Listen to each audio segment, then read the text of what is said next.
Welcome to Richard Skill Modelling. For my next build, I'm building this Matchbox Bugatti T59.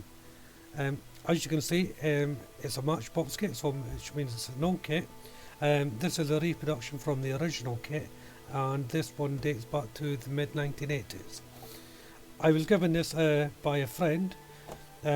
She gave me another two of this type of kit, and she's asked me to build them for her, so that's what I'm going to do. So inside the box, first of all we have the instructions, and they're a bit yellow because of the kit's age, but it's your basic affair on the instructions.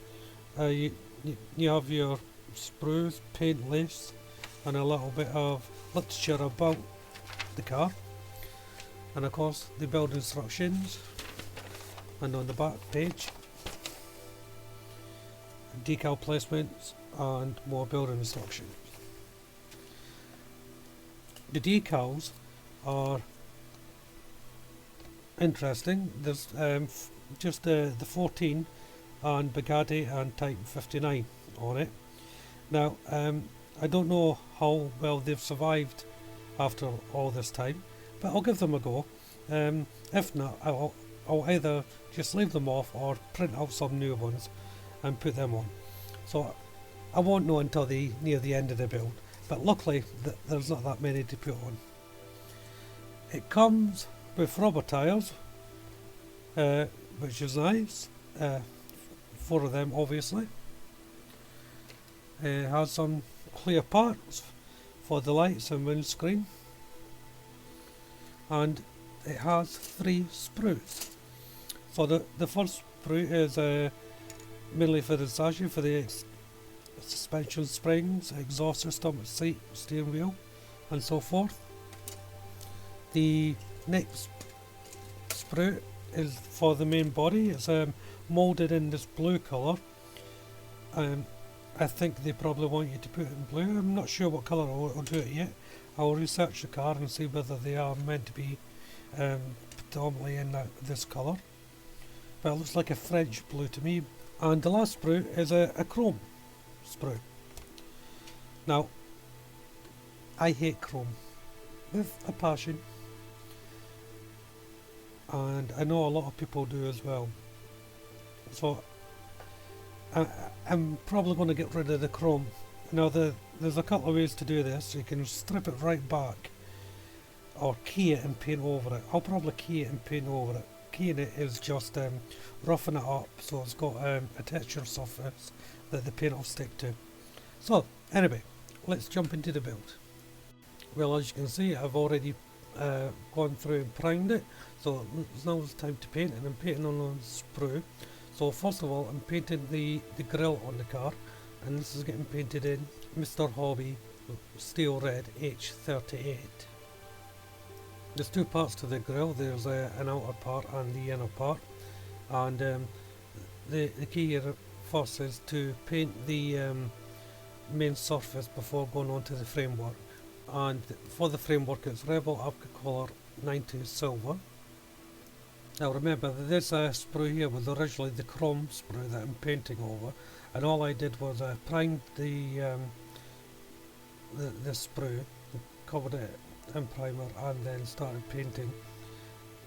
If it is a large area that it has to be reworked, if you're taking, you don't want the chrome, it's better to take the chrome off entirely, which there's various products out there that you can do that with. I'm also using the same colour to paint the background of the instrument panel. The silver gives off a nice contrast to the bodywork once it goes in. I'm using Hobby Boss 11 flat white, and this is for the actual dials on the instrument panel. So first of all, the background is just a lot of white in each area where the dial is. So it's just a little round part on the instrument panel. So I'm just going to go around the instrument panel and fill in the areas with the different colours. So my first colour is going to be Mr. Hobby H28 matte black, well matte metal black. Then it's Mr. Hobby H88 metallic blue, and this is for a little cap that sits on the instrument panel that wires lead into. Mr. Hobby H421 semi-gloss brown velvet, or violet, sorry. This is just for little knobs and buttons, again just to give it a bit of contrast. I'm using Tamiya's Weather Master B and the suit component here just to go over the raised areas on the instrument panel to give it more definition.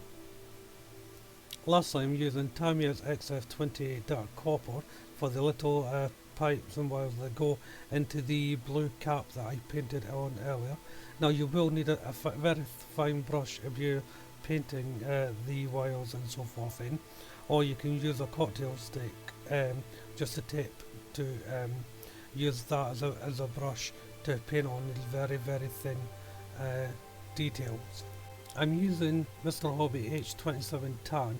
Now this colour is for the steering wheel, also for the gear stick knob, the little handle at the top, and as well as the brake handle lever later on down the side. The inside of the cab I'm using Revel Aquacolor 99 aluminium, and you don't have to paint all the inside of the cab here. There's very little that is shown once it's all made up. I decided to paint it all in just to get one fine even coat running all the way through to the parts that do show. Revel Aquacolor 06 Tar Black. Now this colour is predominantly going to be for the pipe work that runs along in the engine. It's probably the best colour I've found for rubber pipes. And Revel Aquacolor 09 anthracite, and I'm using that for the bottom part of the engine block. Only the bottom part. The top part is going to be painted in a different colour, and that will be Revel Aquacolor 90 silver.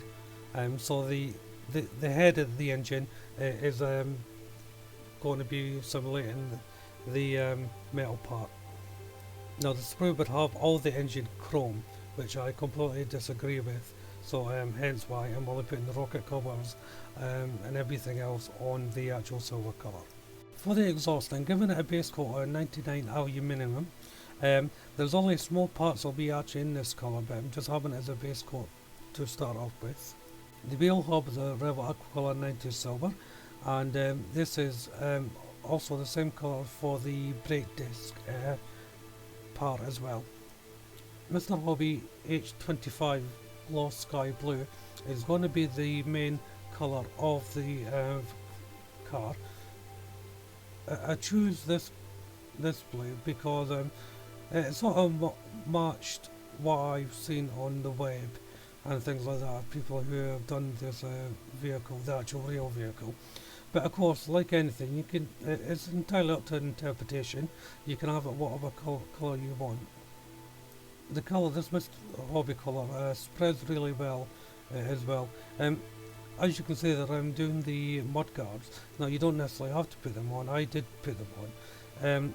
But on the underside, I only gave it a thin coat to simulate wear and tear and a dullness, because this is gloss. It took about 2 or 3 coats on the main side to get to the effect that I wanted to achieve. Now this is for the bonnet, and I'm using Revel Aquacolor 99 aluminium, but this is for the underside of the bonnet. The top side is on the sky blue colour, and that will be the same for the whole of the bodywork of the vehicle. So the parts inside will be aluminium, while the outer shell will be sky blue.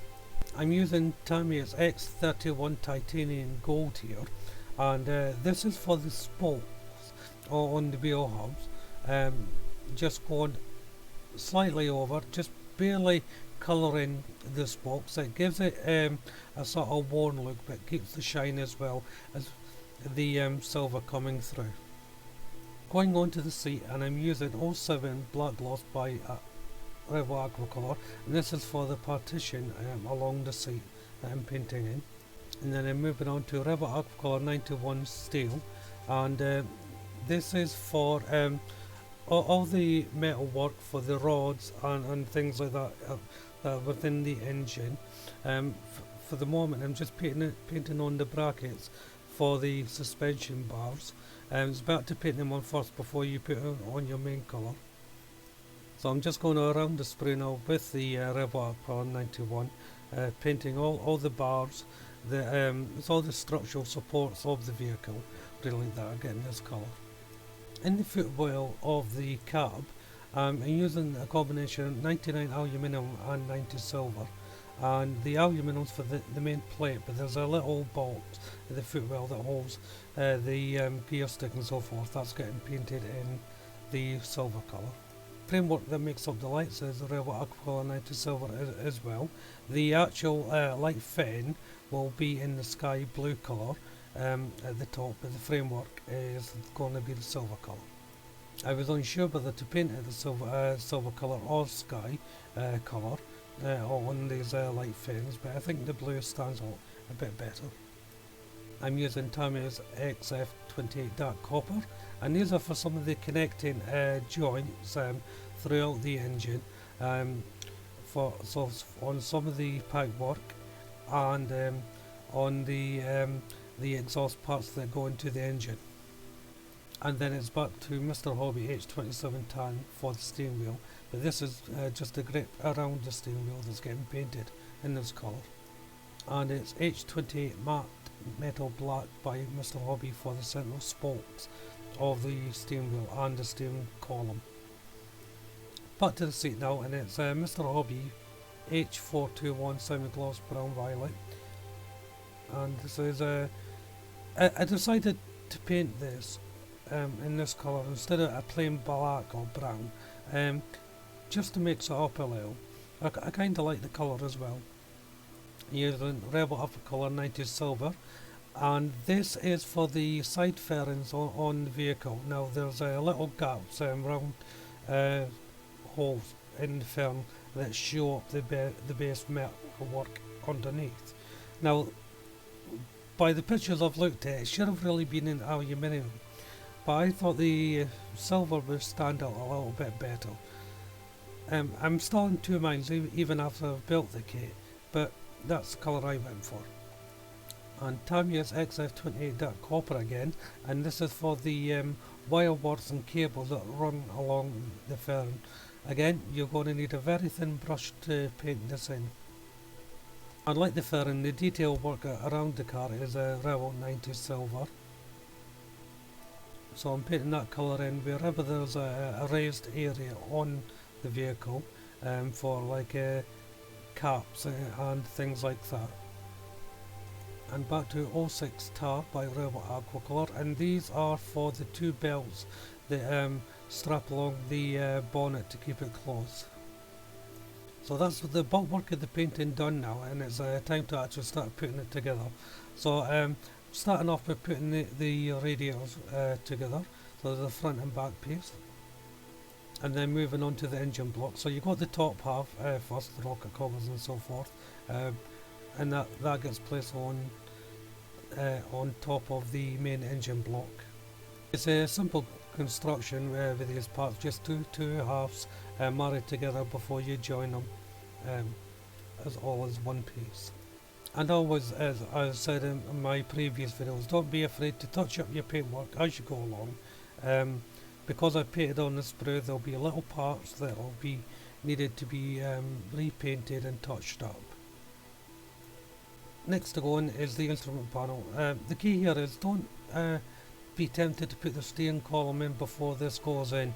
It can get in the way and later on down the build, so it's better to put the instrument panel in first and the block the dividing department for the engine and cab before you put in the steering column as steering wheel. There is contact points running through this as well to help you guide put these parts in, so don't worry if you're putting them in the wrong place. If you put them up against the contact points, you can't go wrong. I'm using Tamiya's X27 clear red for the little badge on front of the radiator. Now it's time to deal with the underside of the main body, so I'm just masking off the edges first before I put on the coat of paint, and that's Rebel Aqua 99 aluminium. It's the belly pan of the vehicle, Again, I was debating whether to leave it to sky blue or not, but I thought probably on the main vehicle the underside will just be bare metal. It's time to fit the steering column, and this goes into a pre-drilled hole for you. It just slides in, and it slides into the steering column, which is another pre-drilled hole. It was very easy to put in, there was no hassle whatsoever. Then once that was on, it was time to attach the actual steering wheel to it, and it's just enough room to get the steering wheel on. And then it was off with the masking tape for the bottom, so you can see the contrast of the blue and silver coming through now. This kit is a fairly simple construction kit. The footwell is next to go in. Now if you're putting the mudguards on, you have to drill 2 little holes to receive them. Now they're already started for you, so you know exactly where you're drilling, so I'm using my pin drive drill bit just to mark in these holes. And then it was time to put in the 2 supporting bars, so I just did this on one side first of all before marrying up the whole unit. So once they were dry, it was just time to slot them in. The pre-drilled holes again, and they just slot in. Don't push too hard because the parts can be a bit delicate. And once it's dry, it's time to put the engine block in. They sit in a little recess along the 2 side supports here of the fairing. It could be a little bit confusing exactly where it goes, because there is areas here where other bits do get fitted into it, so just look at the instructions, and once you can figure it out, it should just pop in. And then the footwell goes in after that. This is where you'll be able to tell whether you've actually got the engine block in the proper position. And the radiator just sits right in front of the engine block, and this goes into 2 little recess points. If you can't get quite to fit, mine was a little bit tight. It should be level with the engine block. There's a couple of location points on the side of the radiator that you can just snip off and pull down. So it's onto the lights now. I am using clear canopy glue here to fit the clear parts. And as I said before, this stuff dries absolutely clear and will not fog up any clear parts. I've also found in recent builds as well, it's better to use this glue and leave it to go a little bit tacky before placing on the clear part. It just helps it secure it a little bit better. So it's time to build up the suspension for the front part of the vehicle. Now I did manage to break off this part. This is what I'm reattaching now. I've zoomed right in, so it's a little bit blurry. I do apologise for that, but my camera's not brilliant. And this part is with the suspension is made up on the main axle as well. The location points are very easy to find and understand where everything goes. You do have to be careful though, and make sure it's completely dry before you fit the flywheels that you see on the map waiting ready to go on. And when you're fitting these flywheels, make sure you push them right in so you have a little bit sticking out to receive the main wheel. The bonnet is time to be bonded now. 2 halves put together. If you're worried about the angle of this half, because you can be tempted to push it right in and it'll be a slightly out of shape. Just marry it up to the radiator if you're not sure. Now I'm dry fitting the seat here. There was a little bit of overhang on mine, so I did have to trim it off a little bit. Simple process, just filed it down level with the main unit. It's now time to fit the main body. I kept the seat in there just for alignment purposes, but if you do this, make sure that you don't knock off your gear stick. It does fit in with the seat there, but the instructions say put your seat in afterwards, so it's not, the seat isn't secure yet. Next to go on is the suspension and front wheels. Now there's little hooks right at the front of this arm of the main body here that these sit right onto. Next part are tiny little levers that get connected from the suspension to the main body. These are very small parts, but the recesses points in them and location points are quite easy to find again. It just takes a little bit of patience to put them in. So I'll just zoom in again to show you the quality is not brilliant as I said before, but you can just about make out where these little bars go. Next to go on is the lighting system. Now you have to be patient here, you're going to have to hold this upright until it attaches. This connection rod inside the engine, I managed to break. It should only be one part, but I managed to snap it off when I was taking it off the sprue. Not a great deal of a problem, but still it had to be dealt with. So instead of putting it back together before I put it in, I decided to put two halves in one go, just to make it a little bit easier, so I didn't have to hold it until it's set. And then it was a simple case of building up the components inside the engine. The recess points again are well defined. This one pipe leads from the engine into the back wall of the engine. There is little pre-drilled holes for it to sit in. Can be a little bit tricky getting the right angle for it, but once it's there it's alright. Then of course the back piece just gets slotted on without any problems. Next to go on is the rear suspension bars, and they just fit onto the axle there, well, the drive shaft part of the axle. There's a little loop they just fit into it, then one end goes into a recess point, then the levers fit onto that. They're the same little levers that I placed on the front suspension. So again, just going in close, trying to show you where they go. So next to go on for the wheels is the actual flywheels for the rear. Next is making up the wheels. Three parts to this, the hubcap and the inner cap. Just placing the back part first before flipping it over and putting on the main hubcap. And then once that's done, just put on the centre cap. Now the instructions say put this on once the wheels are on. I can understand why the instruction says that, you don't want them to pop off, but it's so much easier to put them on now than once the wheels in situ. And once it's all dry, it's a simple case of pushing the wheel on towards the flywheel. If you put them on properly, they should just push on without any fuss. And you want to let these wheels dry but before you put any more pressure on it when you lay it down. You don't want the wheels to come splayed through weight if they're not set properly. So it's back to the engine, just placing in the more cables and pipes. Now this is when I discovered I actually had the radiator too high. I didn't push it down far enough. It was alright because it was barely connected at this point anyway, so I just clicked off the location points to it and pushed it down. Next to go on was the exhaust, and that just fits at the side of the engine and runs right down the side of the body and rests on the framework next to the wheel. Now I did think about weathering this exhaust for heat damage, but I decided just to leave it in the actual colour. So the muffler is aluminium and the main colour is silver. Next to go on is the steering column brackets. They fit on before you put the engine cover on, just where the steering column was connected.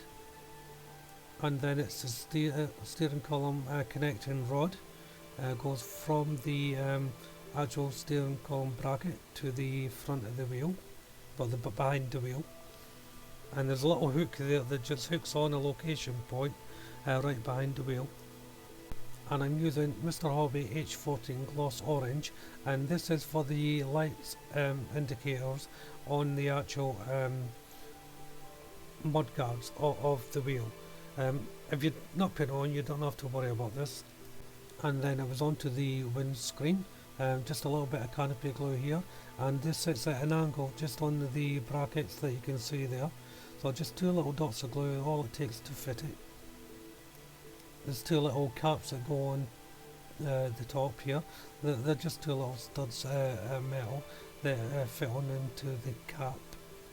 they're very small, so just be careful. Like me, I just dropped one. Luckily I managed to find it. And all the wheels and everything are dry. It's time to put in the mud guards. These were a little bit tricky to put in just because of the shape of them. They were difficult to hold, and the actual bar that holds them in position is quite fragile, so you don't want to put too much pressure on it. So it sits in, the bottom part sits in the pre-drilled hole that I did earlier, and the underside, top side fits where the light framework is. So I would suggest waiting for each one to dry before you move on to the next one, because they are fragile and you don't want to bump them around too much or they will come off. The rear ones were easier to fit because there wasn't such a delicate framework to hang these onto. I did forget to fit the handbrake, so I'm doing that now before I put on the last mudguard. And there's just a little recess point at the side of the car here that it pops into. So all that's left to do now is put on the last mudguard. So this is going on the same way. Well, that brings the build to an end now. This was a really nice little kit. For an old kit, it went together really well. So I would recommend this kit to anyone, whether you're just starting up the hobby or a more experienced builder. Everyone would find something in the kit to enjoy. They are old kits though, and they're becoming harder to find, so keep your eye out for them because they are worth having a go at. So now I'm bringing this build to an end. Why don't you check out the rest of the videos on my channel? I'm sure there's something there for everyone to have a look at. Why don't you subscribe to the channel if you already haven't done so? There's a few builds I've got in mind that I'm planning to get done soon. Hit the like button if you enjoyed what you see, and of course leave a comment. But for now, thank you all very much for watching. Bye bye.